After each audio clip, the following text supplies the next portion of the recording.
Paradise Paper es un escándalo a nivel internacional. Escándalo financiero mayúsculo, grandes personajes, grandes empresas están involucrados en paraísos fiscales. Y ahí están los Legionarios de Cristo y Marcial Maciel. ¿En qué consisten estas operaciones? ¿Cuáles son las empresas? ¿Quiénes son los responsables?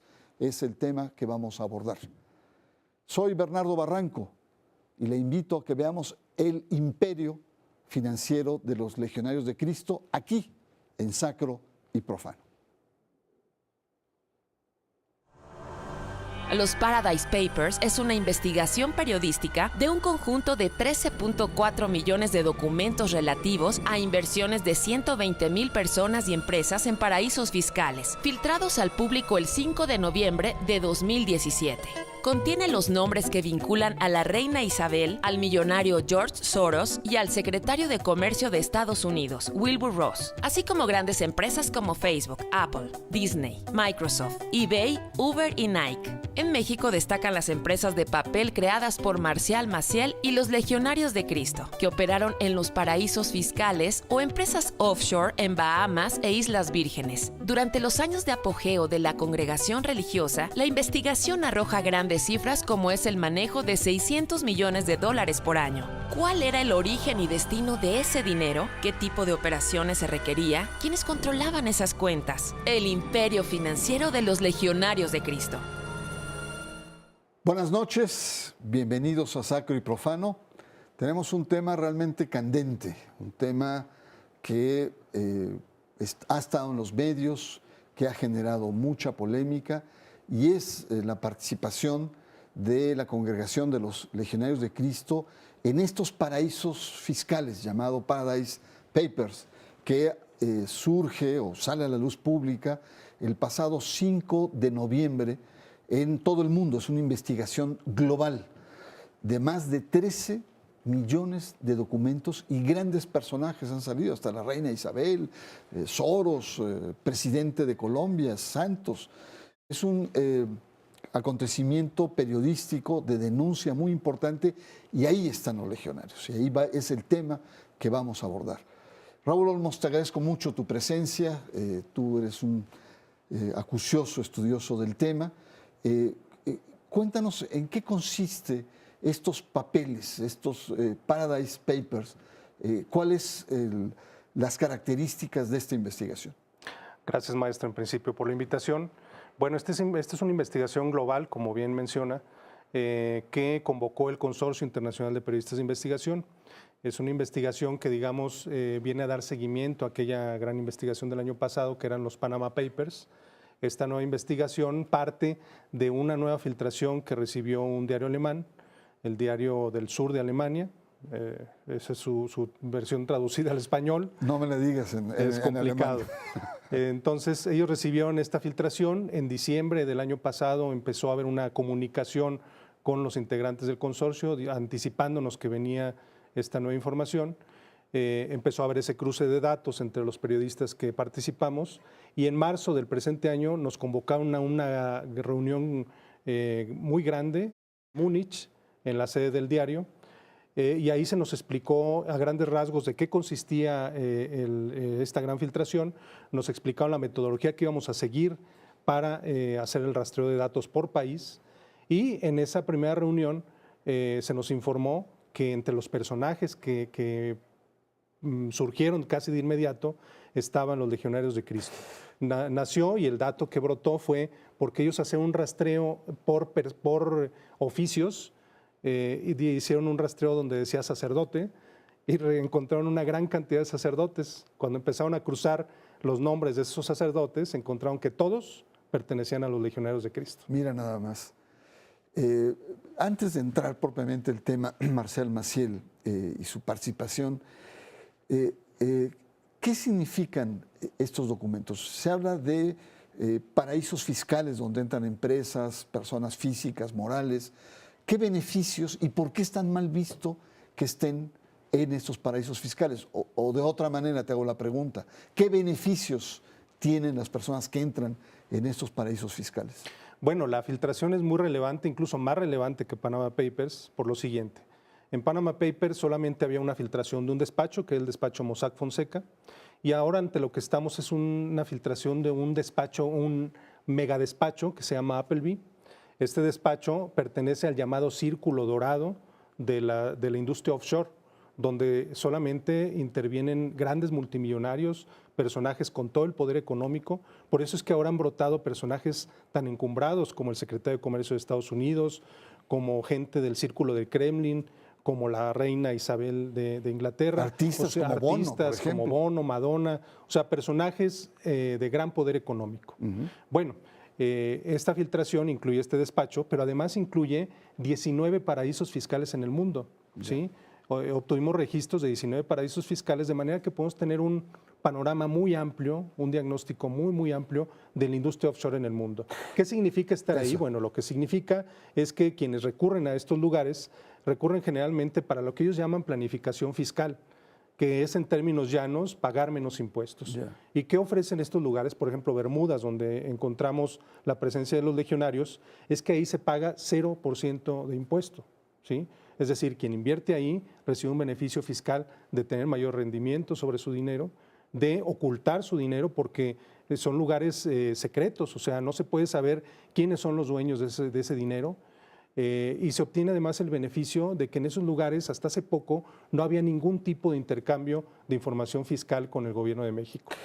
Cuéntanos, ¿cómo das con los legionarios? Dijiste, bueno, sacerdotes y ahí se cruza información. Sí, ¿Esta información es dura? ¿Es documental? fehaciente? Así es. El consorcio desarrolló una plataforma secreta que nos compartió a todos los integrantes del consorcio y a través de esa plataforma podíamos tener acceso a los 13.4 millones de documentos. Es una plataforma a través de la cual podemos hacer rastreos por nombres, rastreos por personajes, rastreos por país, rastreo por paraíso fiscal, ¿sí? Y entre los primeros rastreos que ellos hicieron fue, comentaba hace un momento, la palabra sacerdote.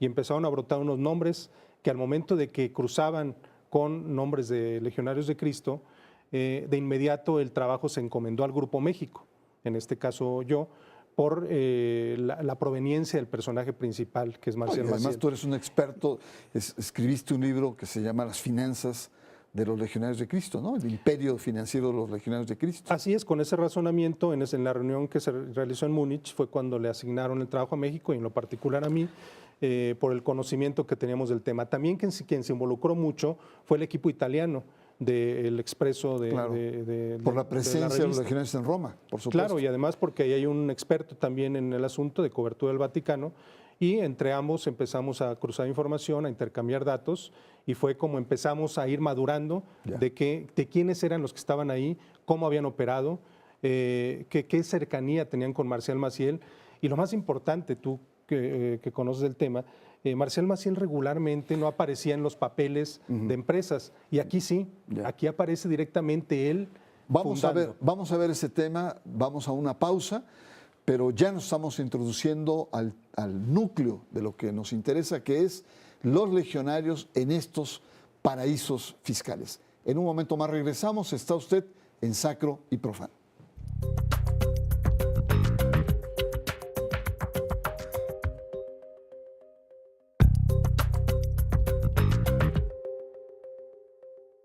El imperio financiero de los legionarios de Cristo es el tema de esta noche y el primer bloque hemos visto claramente cómo los legionarios de Cristo, Marcial Maciel, surgen en esta vasta investigación sobre el comportamiento de empresas, personajes en paraísos fiscales.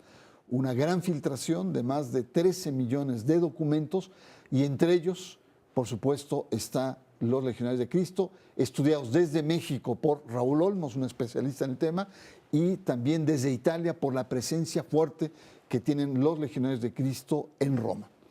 ¿Qué encontraste entonces? ¿Cuáles serían los hallazgos más relevantes de esta relación de los documentos y los legionarios de Cristo? Sí, te comentaba, a partir de que detectamos nombres de personajes de los legionarios, incluido Marcial Maciel, empezamos a hacer el rastreo de documentos y nos topamos con que en el año 92 los legionarios de Cristo, en concreto Marcial Maciel y algunos de sus hombres más cercanos, crearon una empresa en Bermudas, ¿sí?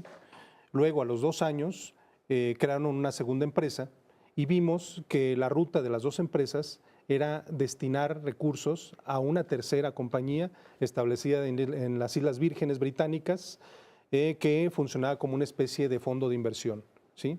Es decir, ambas compañías en Bermudas alimentaban de recursos a esta sociedad del otro paraíso fiscal.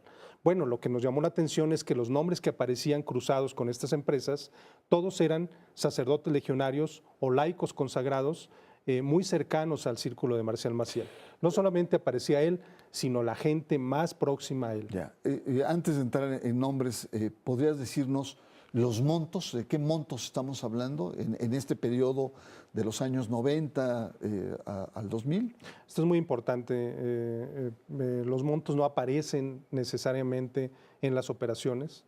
Lo que aparecen son las estructuras, y los montos que nosotros hemos publicado es decirle a los lectores cuánto es el volumen de la fortuna que manejan anualmente los legionarios de Cristo.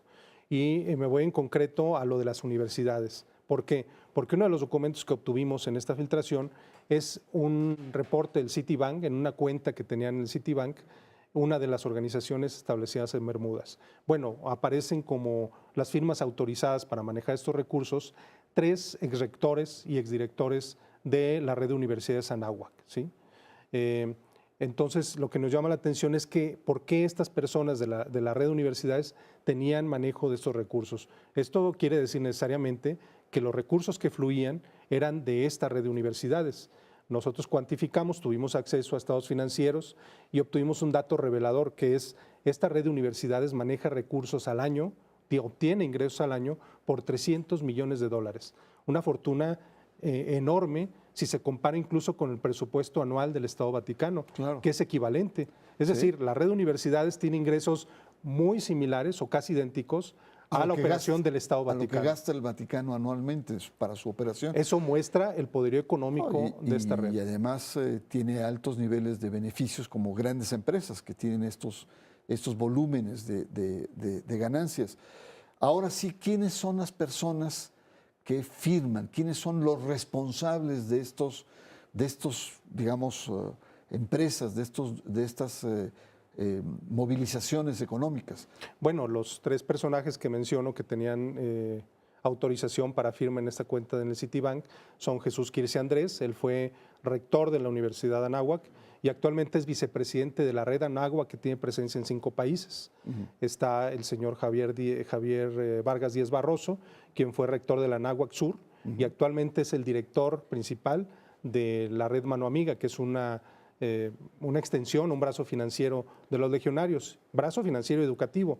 Y está Mario Olivieri San Giacomo, que suena poco en el ámbito de los legionarios porque él ha llevado una labor más en las sombras, pero es un personaje importantísimo porque tiene a su cargo, digamos, es el financiero de los legionarios actualmente en la red educativa, pero además es directivo de la Universidad Europea de los Legionarios y de las instituciones que tienen en Europa.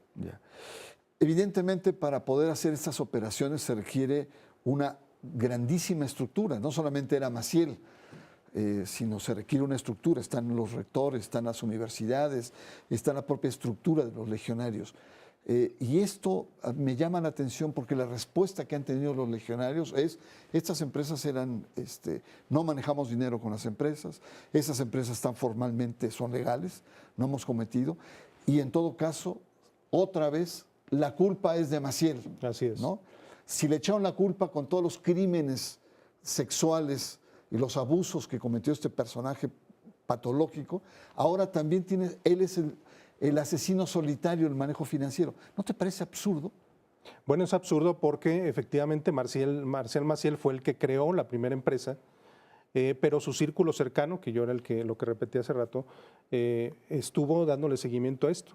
Y además son los que forman todavía parte de la estructura de jerarquía en la Legión, en la actualidad. Está, por ejemplo, entre los personajes ahí está Luis Garza Medina, quien él fue el cerebro financiero de la Legión. Que además él pertenece, su familia al fundador del Grupo Alfa. Así es, ¿no? un hombre de una gran Monterrey. presencia. Así es. Está Evaristo Sada Derby, un sacerdote que duró muchos años como secretario general de la Legión. Están todos. Están pues. todo el círculo, El círculo cercano a Maciel. No pueden deslindarse de esta operación porque están algunos de los jerarcas actuales, formaban parte de esa estructura. Hay un chileno, por ejemplo, que fue quien compró la casa de Maciel para su retiro en Jacksonville, Florida. Cuando murió, y ahí falleció. Bueno, este personaje, que para eso recurrió incluso a una empresa fantasma, era uno de los grandes operadores de estas dos empresas en Bermudas y sigue operando, sigue presente. Vamos a un corte. Hemos visto cómo toda esta trama compleja financiera, si bien es de hace muchos años, porque el Vaticano intervino y muchas de esas empresas se fueron cerrando, pero nos muestra la opacidad con la que se maneja y también argumentos muchas veces totalmente falaces, en el sentido de que toda la culpa era de un personaje que era una especie de manzana podrida dentro de una canasta sana y saludable. Y vemos que no es tan así. Si fue así a nivel de crímenes, de abuso sexual, ahora lo estamos comprobando en los aspectos financieros. Vamos a un corte, regresamos. El imperio financiero de los legionarios de Cristo, aquí en Sacro y Profano.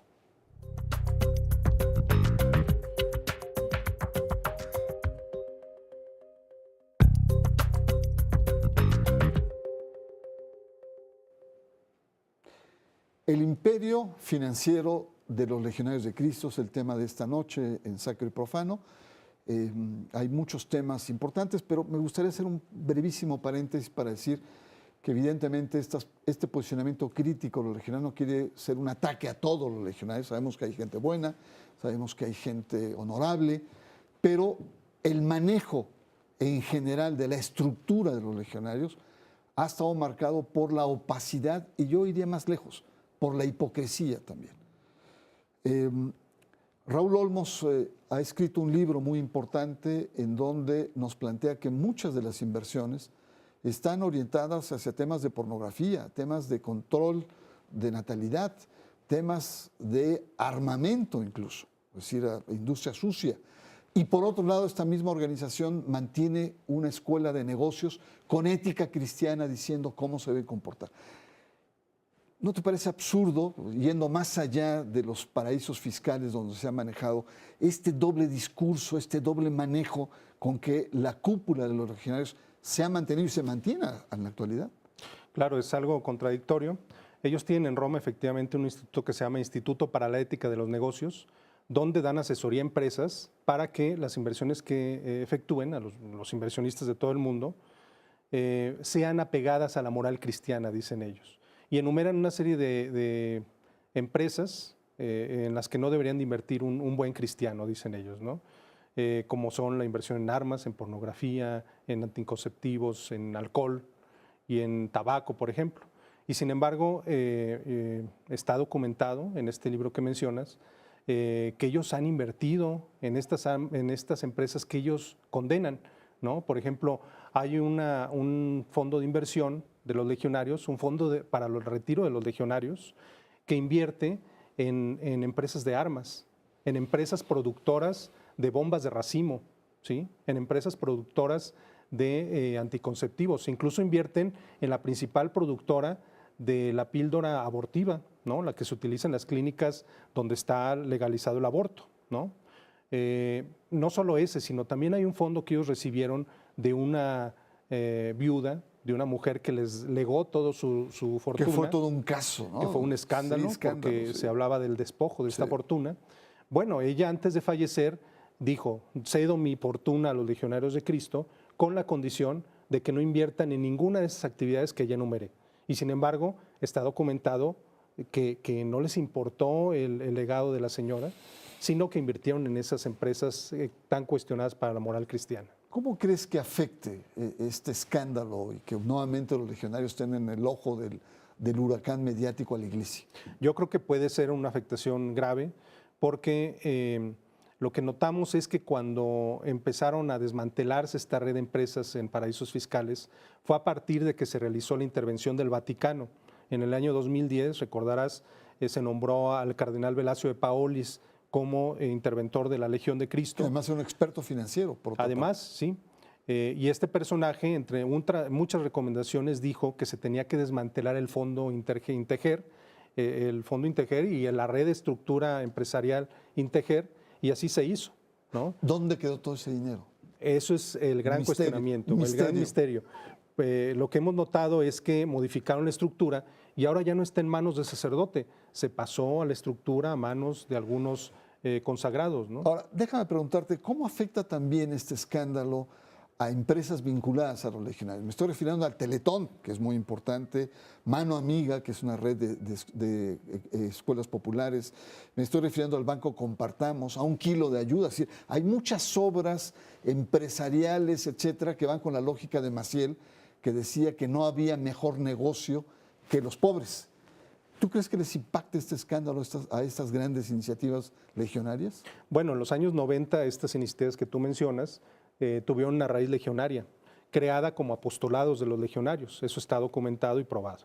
Ellos se han tratado de desvincular, en el caso de Compartamos, diciendo que eso tuvo un origen como apostolado, pero que actualmente es una empresa desvinculada a la Legión. Pero todos ellos son legionarios, pero digamos, laicos. Tiene raíz legionaria, eso sin duda. Yeah. En el caso del Teletón, así es, también nació como una iniciativa de apostolado y yo creo que puede impactar en la imagen de recaudación de fondos. Ya impactaba desde antes porque el cuestionamiento tan duro que se ha hecho al Teletón ha impactado en la reducción de fondos, ¿no?